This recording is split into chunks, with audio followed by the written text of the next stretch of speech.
What's going on, shareholders and viewers? Welcome back to the channel, and in today's video, guys, we're going to be going over what is in my camera bag for my real estate photography shoots in 2024. Let's dive right into it. So really quickly, before we dive into the camera bag, I'm going to go over the tripod that I like to use, and that is the KingJoy tripod. This tripod is really affordable. It's around $30. I think it's $32, and I think it's on sale right now as well. And so this tripod's really been a lifesaver for me because it was affordable. And the only complaint that I guess I could have about this tripod is that it is a little bulky, but besides that, it's been super durable, and for 30 something dollars, it's a really good affordable option for somebody who's looking to save some money on a tripod and doesn't want to spend around $200, $300 on one. So I'm going to be very transparent with you guys. I have absolutely no clue how to review the bag that I use. A bunch of other channels that I've seen that have made these kind of videos talk about their bag and all the different stuff that the bag does, but I got my bag when I bought my camera. It was kind of a thank you, I guess, from the company for saying thanks for spending like $4,000 on all your stuff. Here's a bag. And like a nice little consumer, I took the bag very gratefully, and I've been using the bag ever since. So the bag works. It is an RG rugged camera bag. Again, I don't have any complaints about the camera bag, but it does the job.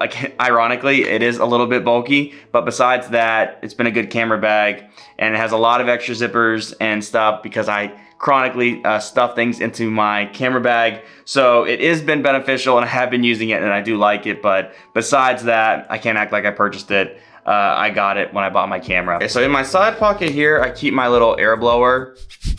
Its really only purpose is to blow dirt out of your camera lens, and it's also pretty helpful. You can get one on Amazon around like $9, $10, and I have used it quite frequently. And on top of that, I also have my little bristle brush here in case I can't get anything out with the air blower, and this is just a fine bristle brush for me to be able to get stuff out of my camera body without touching it, which also has been helpful.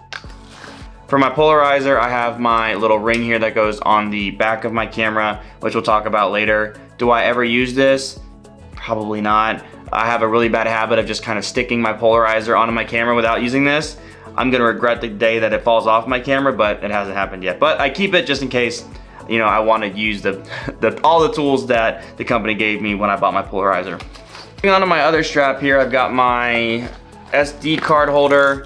I recommend you getting one. It's just a tough case, for whenever you need to store your SD cards. It's just really beneficial to have one of these because you never know what's gonna happen. Your SD card holder could fall out, or you just need something to make sure that your SD cards are safe because that has your most valuable information on it and you don't want to lose it. So I use this a lot. I really like it, and I actually did fall out of my bag once, and all my SD cards were fine. So I do like this SD card holder. Moving on to the other middle zipper that we have here, I have my CPL filter for my 12 to 24 millimeter lens. And it's a whole process to put it on because, of course, the 12 to 24 millimeter lens has no thread on the end of it, which does make it a bit challenging to shoot with at times. But besides that, it's the only complaint I have about my 12 to 24. As you can see, it's just this massive CPL filter, and it has a whole setup on how to put it on the end of your camera, but they do make CPL filters for the 12 to 24 millimeter lens, and I love the lens, so I would recommend getting a CPL filter.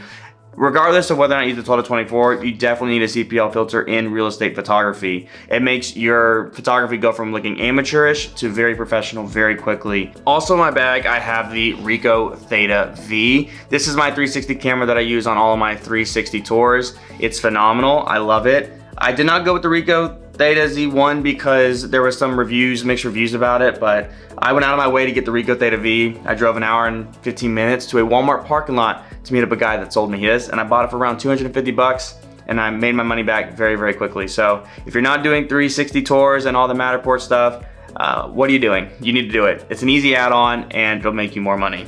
Lastly, in my bag, I have my little remote here. It is a Hampusen remote.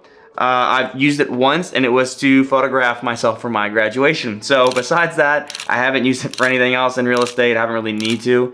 But it worked for me. I was around 15 feet away when I shot, when I took my own photos, and it worked well enough for me. But that was outside. I can't speak on the range. I never tested the maximum range on it or anything, but it was a little $20 remote, I believe, and it was very, very helpful. So if I need it in the future, I'm pretty sure I can rely on it. Now we're gonna dive into the main bag. Now bear with me, there's gonna be some kind of different shots here because I'm using my Sony, spoiler alert, to film this video because my phone and my K950 was not doing the job in this lighting. So I'm gonna be kind of finagling my way through some of these shots. But this is the inside of my camera bag for 2024. So let's start with the drone. Right now, I just picked up the Mavic Air 3. I love my Mavic Air 3. My Mavic Air 3 has been phenomenal. I love the flight time. It is just a great drone all around. I love the way that you reload the batteries. I love the way that you can access the SD card slot without having to pull out the wings every single time. This drone is phenomenal. And the only drawback that I think I would have is that I'm not a big like specs person, but the color profile just seems a little bit different. I was using the Mavic Air 2 before, and I can't tell you all the reasons why it looks different. It just looks a little bit different to me. But overall, I love this drone, and it's been a phenomenal asset to the crew. Before this, I was using the Mavic Air 2. Love my Mavic Air 2, but it's been my workhorse. It's what I started my business with 2 years ago. I didn't even start with a camera. All I was doing was drone photography, and my Mavic Air 2 was everything. It did everything for me, and so it's about time to retire that drone. It's there for me on backup and just in case of emergencies, but now I use my Mavic Air 3 for everything. Also, another helpful piece of information that if you're going to get a new drone, I'd highly recommend you getting these smart remotes. These smart remotes are phenomenal, and I'm telling you what, it's worth the upgrade. It's worth every penny because using your phone and attaching it, your phone can auto adjust the lighting. My iPhone did it all the time. Even when I turned it off, it would do it for some reason. It was just another hassle trying to pop it in. And I'm telling you what, this display on this thing is just, it's so great. It's just super helpful. I love everything about the smart remotes. So if you do get the new Mavics, I highly recommend you getting these smart remotes with it. Also, very random piece of information that if you do get the Mavic Air 3, for the love of God and everything that's holy in this world, get the 65-watt portable charger. I'm not gonna go into it, that's its own real video. That's the only other complaint that I have about the Mavic 3. The charging is absolutely horrendous. They give you like this little cord and it doesn't charge. It takes 18 hours to charge your one battery. Absolutely insane. Another video for another day, but get the 65-watt portable charger, please. It doesn't come with the Fly More package. I bought the most expensive package and I didn't even get the charger. So make sure you get the charger if you get the Mavic Air 3. So the first piece of tech that we're gonna be talking about is the camera body itself, the Sony a7 IV. The Sony a7 IV is remarkable. It's what I'm recording this video on right now. It's good for video, it's good for photography, it has bracketed shots for days, it shoots incredible low light, and the camera is just phenomenal. So if I could recommend any camera, I'm not gonna dive into all the specs of it on this video, but the Sony a7 IV is what I use. I know a couple people that use the a7 III, and their biggest complaint about that one is that it doesn't have the flipping camera screen, which is actually very helpful, and it's helped me a lot on multiple different shoots and in different scenarios when I'm making videos and other stuff. So I highly, highly recommend the Sony a7 IV. Moving into our first lens, we're going to be talking about the Nifty 50. This is an incredible little prime lens with a 1.8 aperture. This prime lens is remarkable because it's, one, extremely affordable. It's probably the cheapest lens you're ever gonna buy for your Sony.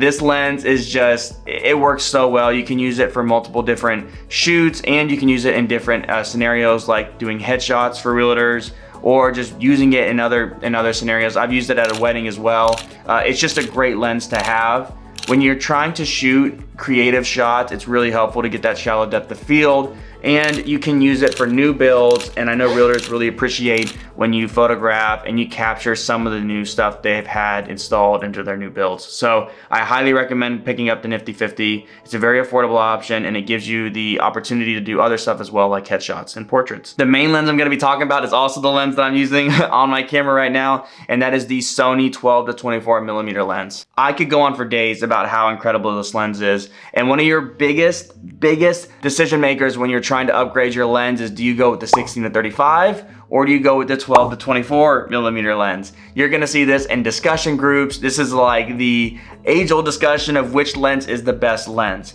And in my honest opinion, the 12 to 24 millimeter lens blows every other lens out of the water when it comes to real estate photography for the Sony. The reason for this is because, of course, in any open floor plan with great lighting, and you're gonna be able to shoot fine with a 16 to 35. But your biggest complaint from realtors is going to be that they wanted to capture the whole room and it's just a little too focused. And the 16 to 35 just doesn't always capture the hallway bathrooms or the walk-in closets and pantries. Some realtors want those shots, and a 16 millimeter lens is not gonna get the job done for those.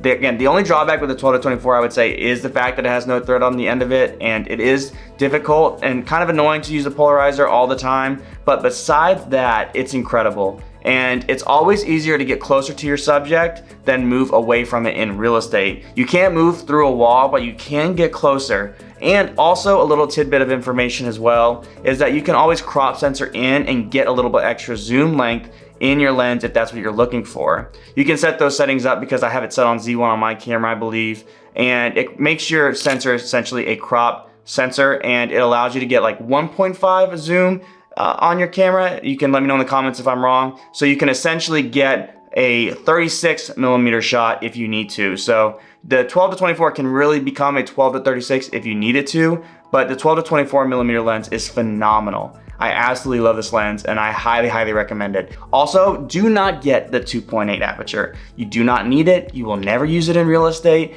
Even if you're a pro wedding photographer, I'm sure you have other lenses that you want to use besides the 12 to 24 2.8. But the 4.0 is just fine. If you're brand new to photography and have a bigger budget and are looking to kind of jump in with this kind of setup, then the reason why you don't need it is because you're always going to shoot between an 8 to 9 aperture, maybe 8 to 10, because you want to capture the whole room and you're not looking to get these shallow depth of field shots, and that's where the nifty 50 comes in. If you want those shallow depths of field, get a prime lens, but don't spend an extra $1,000 on a 2.8 aperture as opposed to a 4.0 aperture. It's unnecessary.